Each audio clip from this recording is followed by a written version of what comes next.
merasakan. Bung Hatta duduk di atas kursi ini membuat konsep republik ini. Kalian duduk di atas kursi DPR. Apakah pikiran-pikiran seperti kalian memikirkan Hatta? Kalian atas nama rakyat Indonesia duduk di kursi-kursi empuk. Apakah kalian seperti Muhammad Hatta yang duduk di tempat yang jauh, di tempat yang sempit, ruangan yang sempit? Wahai anak-anak bangsa Indonesia, wahai para politikus yang selalu membawa atas nama rakyat Indonesia, pernah kalian merasakan tidur di tempat seperti ini?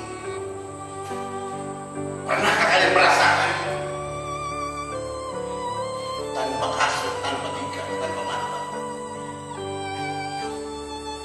Mereka mengatakan kepada kita semua, kami masih muda, pekerjaan belum selesai, belum apa-apa. Kalian kotori negeri ini dengan hawa nafsu, bukan untuk negara, bukan atas nama rakyat, tapi pribadi-pribadi dalam kehidupan. Maka dosa kalian kepada para pejuang, kezaliman kepada bangsa.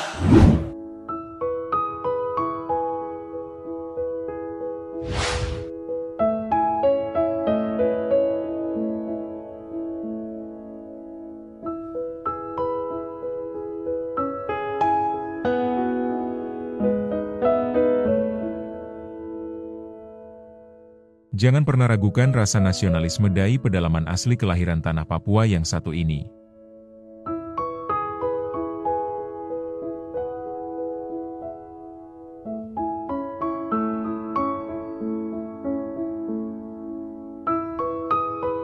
Faktanya, putra daerah distrik Teluk Patipi, Kabupaten Fakfak, Papua Barat ini, sudah hampir 40 tahun menjadikan dakwah sebagai media penyampai hikmah dari ajaran Islam yang telah diyakininya sejak lahir.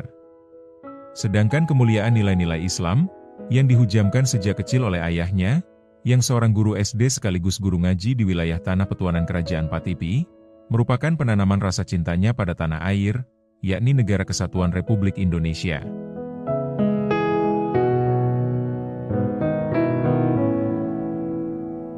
Alhamdulillah sedang berada di kargo, ada baju koko, sarung, mukena, baju lain ya buat saudara-saudara kita yang hijrah. Dan biayanya memang besar, tapi lebih enak kita membuat biaya sarung menyelamatkan orang terbangsa.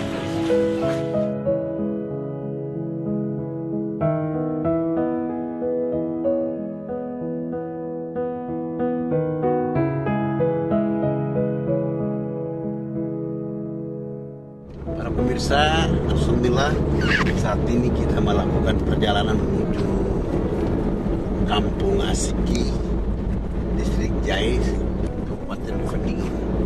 Perjalanan dari Merauke menuju Asiki ini kurang lebih 8 jam. Terus menuju wilayah pedalaman dalam rangka mengajarkan kalimat La ilaha illallah. Yang mau ikut untuk mengajarkan kalimat ini bersama FPI dan dari pedalaman Ustadz Fadlan.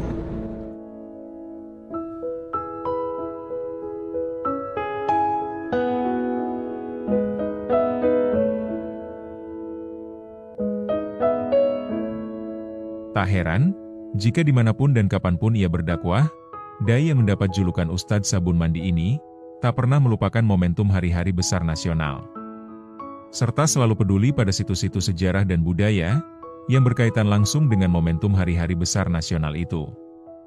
Salah satu buktinya, di tengah perjalanan dakwahnya di kawasan Papua Selatan, yang berdekatan dengan peringatan Hari Pahlawan Nasional pada 10 November baru-baru ini, Ustadz Fadzlan Rabbani Garamatan menyempatkan diri menyambangi situs sejarah dan budaya penjara Tanah Merah di Kabupaten Bovendigul, tempat sejumlah tokoh politik perang kemerdekaan, seperti Sayekti Melik, Sultan Syahrir dan Proklamator Haji Muhammad Hatta, yang jauh dibuang dan dikucilkan dari ibu kota Jakarta, pada 1935 atau 10 tahun sebelum teks proklamasi dibacakan pada 17 Agustus 1945 di Jakarta. Situs cagar budaya penjara Bovendigul. Dan saya masuk untuk tanda tangan buku pernah datang ke tempat.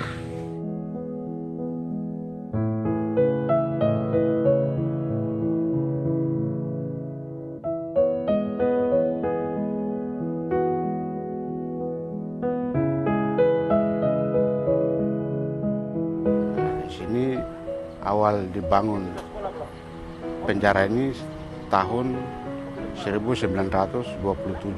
Setelah dibangun, tahanan-tahanan semua dibawa dari hampir semua pulau Jawa yang semua dibawa ke sini. Bung Hatta itu ke sini sekalian dengan Sultan Syahrir, Mas Gun, Bondan, Suko, Baharudin, Marwoto. Mereka 7 orang di sini. Bung Hatta ditahan di dalam sini 2 malam. Setelah 2 malam dikasih keluar lagi ke Kampung Wet, di kampung tahanan di sebelah. Setelah itu beliau lagi dipindah-pindahkan lagi, dikirim lagi ke Tanah Tinggi. Masih ada lagi penjara di atas. Dalam sini yang kapasitas besarnya 35 sampai 50 orang. Sedangkan di tahanan pria B itu tahanan khusus 1 orang, 1 ruangan, terus sama 16 orang kapasitas dalam 1 ruangan itu.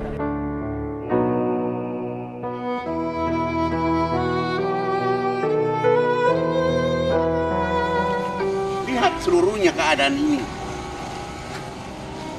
Lihat perjuangan mereka tanpa menyerah, tanpa mundur. Semakin cerdas Bung Hatta.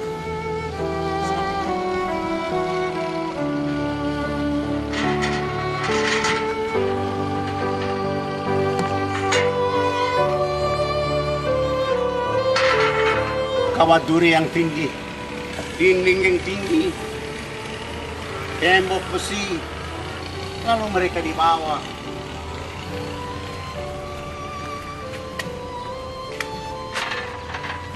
Di tanah mereka sendiri mereka dihukum, di tanah mereka sendiri mereka di penjara, di tanah mereka sendiri mereka disiksa oleh para penjajah di negeri ini. Mereka tidak lari. Mereka ada demi negeri ini. Mereka berjuang demi bangsa ini.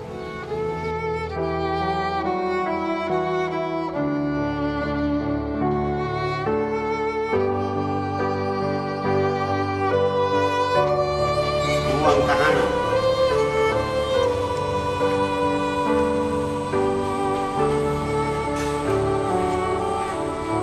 Stirgete dalam bahasa Belanda. Mereka tidur di sini tanpa tempat tidur. Demi bangsa Indonesia berdiri tegak, demi kemerdekaan ada di tanah air.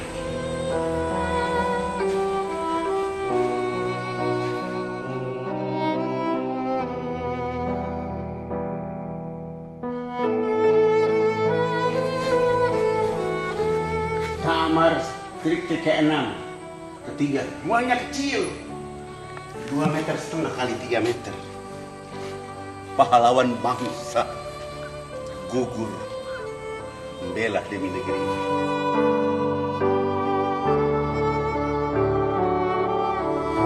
Kamarnya kecil ini untuk tidurnya para tawanan.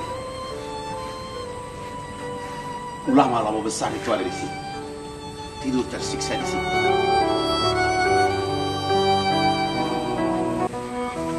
Sebelum dibawa ke dalam ruangan masing-masing, di sini mereka berkumpul.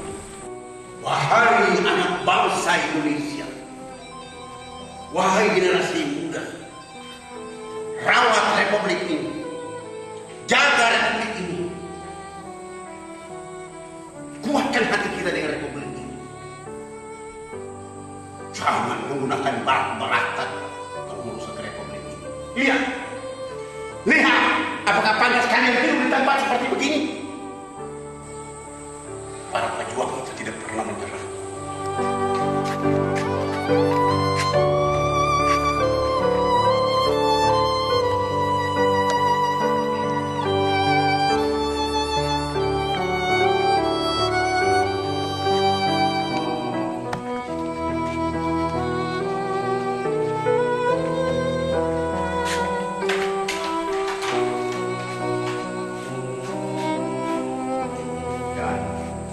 Ini adalah kursi tempat duduknya Bung Hatta. Saya merasakan Bung Hatta duduk di atas kursi ini membuat konsep republik ini. dan Moh-Hatta duduk di sini. Kalian duduk di atas kursi DPR. Apakah sepikiran-pikiran seperti kalian memikirkan Hatta? Kalian atas nama rakyat Indonesia duduk di kursi-kursi empuk. Apakah kalian seperti Muhammad Hatta yang duduk di tempat yang jauh, tempat yang sempit, ruangan yang sempit? Wahai anak-anak bangsa Indonesia, wahai para politikus yang selalu membawa atas nama rakyat Indonesia, pernah kalian merasakan tidur di tempat seperti ini? Pernahkah kalian merasakan tanpa kasur, tanpa tikar, tanpa bantal? Mereka mengatakan kepada kita semua, kami masih muda, pekerjaan belum selesai, belum apa-apa. Kalian kotori negeri ini dengan hawa nafsu, bukan untuk negara, bukan atas nama rakyat, pribadi-pribadi dalam kehidupan. Maka dosa kalian kepada para pejuang, kezaliman kepada bangsa kalian lakukan. Tapi lihat, tempat yang tak terurus menjadi saksi bisu dan cerita ulang kepada kita semua. Tempat ini menangis walau para tahanan itu sudah tidak ada. Tempat ini cerita kepada kita bahwa mereka pernah hidup untuk menyusun Republik Merdeka.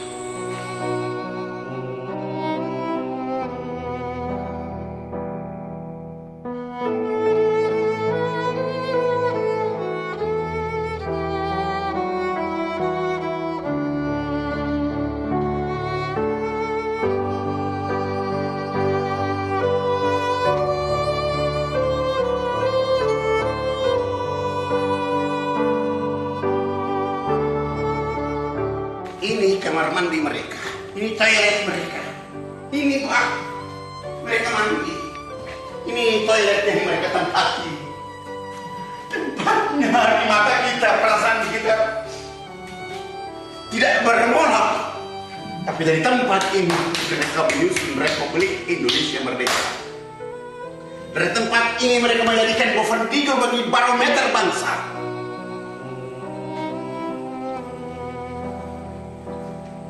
Wahai saudara sebangsa dan setanah air, lihat, Bung Hatta buang air di toilet yang kecil ini, mandi di atas baik ini. Kalian tidur di atas rumah dinas yang mewah. Pernahkah berpikir perjuangan bangsa dan negara ini? Ataukah menjual atas nama rakyat demi perut, demi penghormatan, tempat kehidupan pribadi? Indonesia ku menangis, para penjajah ikut menangis, para pejuang bangsa ikut menangis. Mereka bukan musuh, mereka anak negeri ini.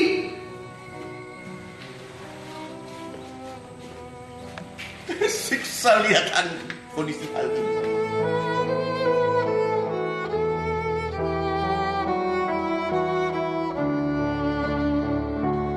Saat ini saya ada di ruangan pria yang kedua setelah tadi berada di ruangan pria yang pertama. Dan kini saya ada dalam ruangan tahanan yang kedua bagi para pejuang kemerdekaan.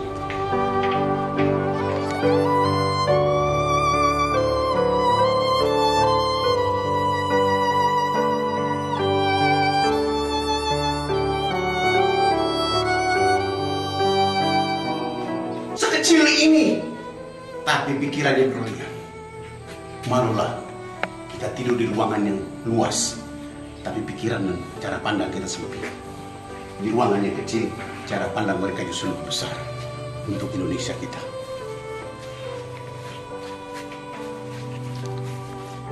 Sel yang pertama, yang kedua, yang ketiga, keempat. Dan ini tempat mereka buang air. Ini kamar mandi mereka.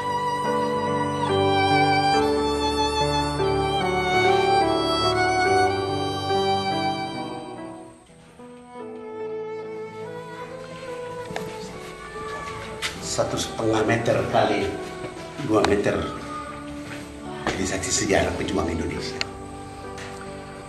Indahnya perjuangan, indahnya cerita. Maukah kita mengamalkan cerita itu? Mereka tidak mencuri, mereka tidak membunuh, mereka tidak korupsi, tapi tua dari mereka di atas tempat ini dengan ventilasi apa adanya. Bagaimana keadaan hidup? Panas, tersiksa, tapi mereka tidak peduli. Yang penting Indonesia pun merdeka.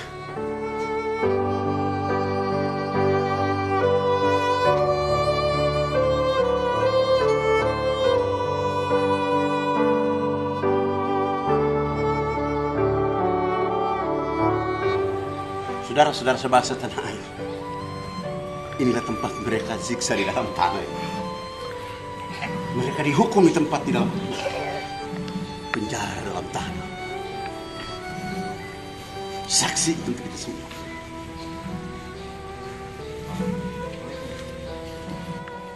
Dari sinilah mereka berpikir Indonesia merdeka. Dari sini mereka berpikir penyatuan Sabang Merauke. Kecerdasan dari seorang Hatta untuk Indonesia. Justru Bung Hatta tidur di tempat-tempat ini, dia akan merasakan bahwa aku bagian dari Irian Papua. Sehingga Kota Digul menjadi barometer bangsa dan negara dari timur Indonesia. Saksi sejarah ini cerita kepada masyarakat dunia. Pedih perjuangan mereka. Tubuh mereka sakit. Kesakitan itu akhirnya Indonesia ada.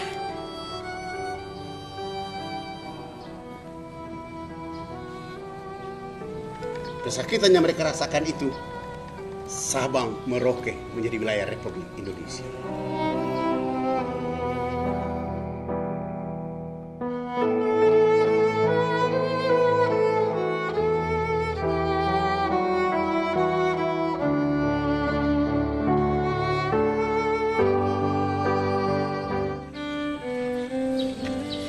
Saudara-saudaraku, sebangsa dan setanah air, inilah anak-anak Digul, anak-anak barometer Indonesia merdeka, anak-anak yang jadi saksi menjaga situs sejarah para pejuang bangsa di sini. Wahai saudara sebangsa setanah air, lihat, rambut ini keriting, kulit kami hitam, tapi dada kami adalah merah putih. Merah putih itu berkibar dari sejak matahari terbit, mengantar ke Indonesia Tengah dan terus ke Indonesia Barat. Disusun, direncanakan, dibuat di ruangan ini, di tempat ini. Dibacakan 17 Agustus di Jakarta. Proklamasi. Kami, bangsa Indonesia, dengan ini menyatakan kemerdekaan Indonesia. Hal-hal yang mengenai pemindahan kekuasaan dan lain-lain diselenggarakan dengan cara saksama dan dalam tempo yang sesingkat-singkatnya. Jakarta, 17 Agustus 1945, atas nama bangsa Indonesia, Soekarno Hatta. Kota Digul tumbuh dengan anak-anak ini, anak-anak masa depan yang menjaga negeri ini. Wahai negara, perhatikan mereka, dukung mereka, berdayakan mereka, karena mereka menjaga situs sejarah di tempat ini. Generasi Indonesia emas ada di tangan orang-orang ini, di tangan generasi ini. Mereka akan cerita kepada negeri dan dunia. Boven Digul, sebuah tempat sejarah abadi Indonesia merdeka.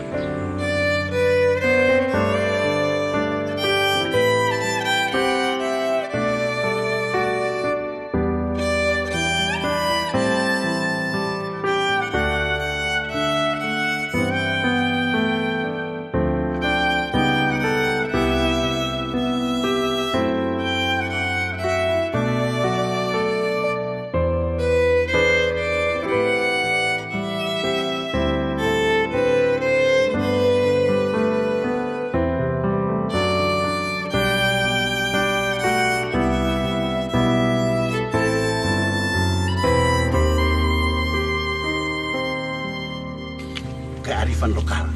Salam nasional.